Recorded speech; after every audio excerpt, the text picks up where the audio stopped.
वहाँ जो हम लोगों ने देखा उसे देख करके तो हम हैरान रह गए।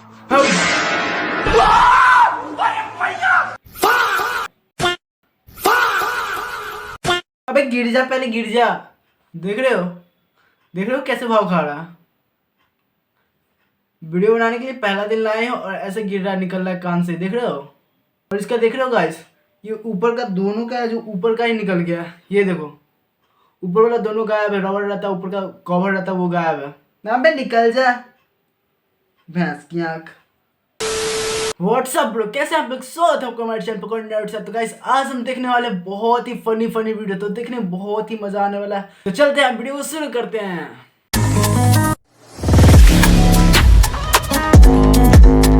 आज पूरा देश जानना चाहता है कि आखिर भारत ने स्पेस स्टेशन से छलांग क्यों लगाई। 40 साल का एस्ट्रोनॉट भारत चाइना के स्पेस स्टेशन से कूद जाता है अर्थ की ओर, ये जानते हुए कि अर्थ की ग्रेविटेशनल पुल उसे जिंदा नहीं छोड़ेगी। रिसर्चर्स ने बताया कि उसके स्पेसशिप का फ्यूल समाप्त हो चुका था, उसके पास अर्थ वापस आने का कोई और चारा नहीं था। तभी एक छोटे पत्थर का टुकड़ा उसके स्पेसशिप को फाड़ देता है, लेकिन भारत का मोटिवेशन इतना ज्यादा था कि वो इस हालत में भी नीचे आने के लिए प्रयत्न कर रहा था। अर्थ पर उतरने के बाद जब प्राइम मिनिस्टर ने उससे पूछा कि आपको इतना मोटिवेशन कहाँ से आया, तब उसने बताया कि उसे इरफान गौरी जूते वालों की याद आ रही थी। यहाँ के जूते और चप्पल बेहद ही मजबूत और टिकाऊ होते हैं, जो हम खुद ही बनाते हैं, हमारा पता है। अबे यार, अबे ये क्या था गाइस? मुझे लगा ये रियल घटना है, लेकिन यहाँ पे तो क्या इरफान गौरी। अबे इरफान गौरी, एक है इरफान है मुस्लिम का नाम, और गौरी है हिंदू का नाम। कोई लड़की हिंदू होती है, उसका नाम है गौरी, इरफान गौरी।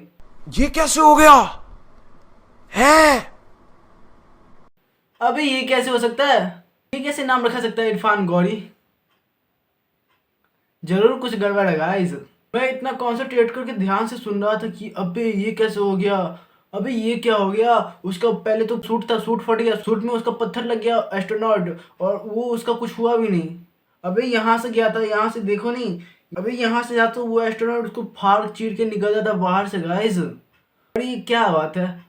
स्पेस से कूदेगा तो स्पेस में तो हवा ही नहीं रहता है, पूरा वहाँ पे निर्वात रहता है, मतलब वहाँ पे एयर थोड़ा सा भी रहता ही नहीं है। तो वो वहाँ पे सरवाइव कैसे कर रहा था, मतलब वो नीचे की ओर आ कैसे, गति कैसे कर रहा था गाइस? वो तो ऊपर में ही घूमते रहता, मतलब कुछ भी।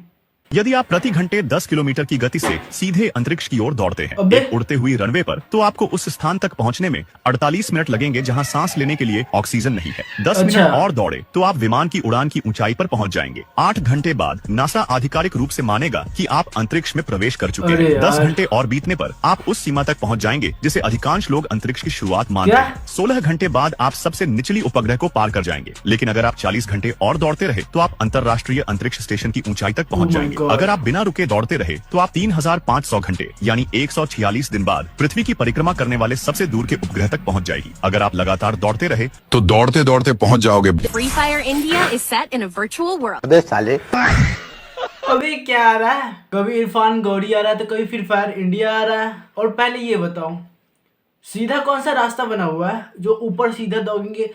और दौड़ेंगे भी तो ग्रेविटी की ऐसी तैसी होगी। यहाँ पे तो ग्रेविटी का ही तेल लेने, और यहाँ पे हम लोग जाएंगे सीधे, वो भी ऐसे करके फ्लैट करके ऐसे जाएंगे।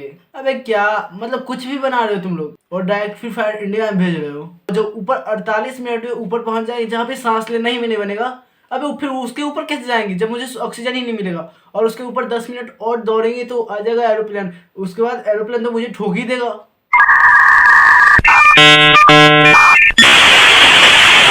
तो क्या होगा तुम बताओ? इसलिए जाना कैंसिल गाइस, हम जाने वाले नहीं हैं। चुप हो जा, 7वीं फेल, चुप।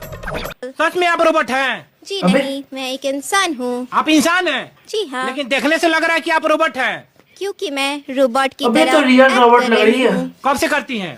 3 साल से ऊपर हो गया है। क्या एक्टिंग है गाइस, एकदम रियल रोबोट की तरह लग रहा है। देखने में तो लग ही नहीं रहा कि ये इंसान मतलब लड़की है, रियल में एकदम रोबोट की तरह लग रही है गाइस।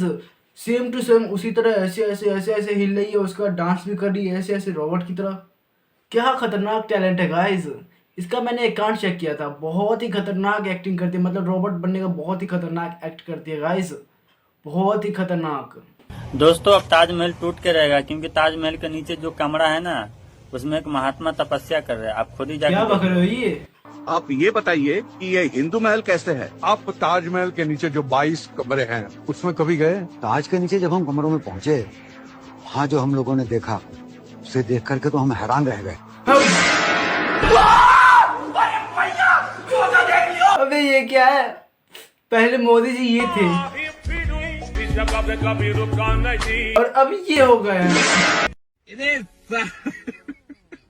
गाइस क्या क्या मोदी जी का बता रहे, देख रहे हो? मोदी जी को योगी बता रहे हैं। मुझे तो देख के लग रहा था यही लौंडा है जैसे बोल रहा है जो ताजमहल टूटने वाला है, जैसे यही तोड़ेगा। गूगल ट्रेंड्स के मुताबिक कल जब ईशान किशन पाकिस्तान के गेंदबाजों की पिटाई कर रहे थे, तब शाम को 7:38 पर पाकिस्तान में उनका सर्च इंटरेस्ट सबसे ज्यादा 100 पहुंच गया था। सर्च इंटरेस्ट 100 होने का मतलब यह है कि जब ईशान किशन मैदान पर थे, तब पाकिस्तान में उस वक्त गूगल पर उन्हें सबसे ज्यादा सर्च किया जा रहा था। सबसे बड़ी बात यह है कि जब ईशान किशन मैदान पर ताबड़तोड़ बल्लेबाजी कर रहे थे, तब पाकिस्तान के लोग गूगल पर क्या सर्च कर रहे थे? मतलब मैच छोड़कर गूगल पे सर्च कर रहे हैं ईशान किशन की उम्र क्या है, ईशान किशन एज, उनकी हाइट कितनी है, उनकी हाइट चेक कर रहे थे। उन्होंने अब तक कितने मैचेस खेले हैं, कितने कुल रन बनाए हैं आपने, कुल संपत्ति कितनी है। मतलब ईशान किशन की संपत्ति में पाकिस्तान वालों को क्यों इंटरेस्ट हो गया? कुछ भी करते हैं। ईशान किशन की शादी हो गई है, अब देखिए रिश्ता लेके आना है क्या? क्या रिपोर्टिंग है गाइस, रिश्ता लेके आना है। अबे जितना पाकिस्तान का जीडीपी है ना, उतना हम लोग दिवाली में ही उड़ा देते हैं। और ये चेक कर रहे हैं कि इनका उम्र क्या है और ये कितने लंबे और इनके पास संपत्ति कितना है। अबे इनके पास इतना संपत्ति है कि आधा पाकिस्तान खरीदा जाएगा। भाई साहब कुछ ज्यादा नहीं हो गया ये?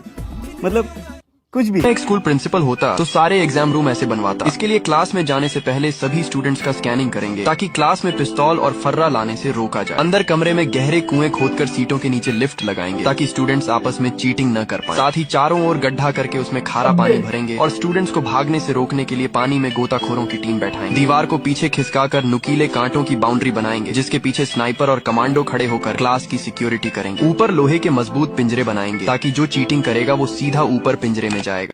अबे इतनी सिक्योरिटी तो प्रधानमंत्री को भी नहीं है जितना ये क्लास के बच्चों को दे रहे हैं। और पहले ये बताओ, ऐसा कौन सा स्टूडेंट है जो क्लास में पिस्टल लेके जाता है? उसे टीचर से मार करना है क्या? अगर ऐसे बच्चे हो ना तो उनको बॉर्डर में भेज देना चाहिए, क्योंकि वो दुश्मन से लड़े, न कि अपने क्लास के टीचर से लड़े और बच्चों से।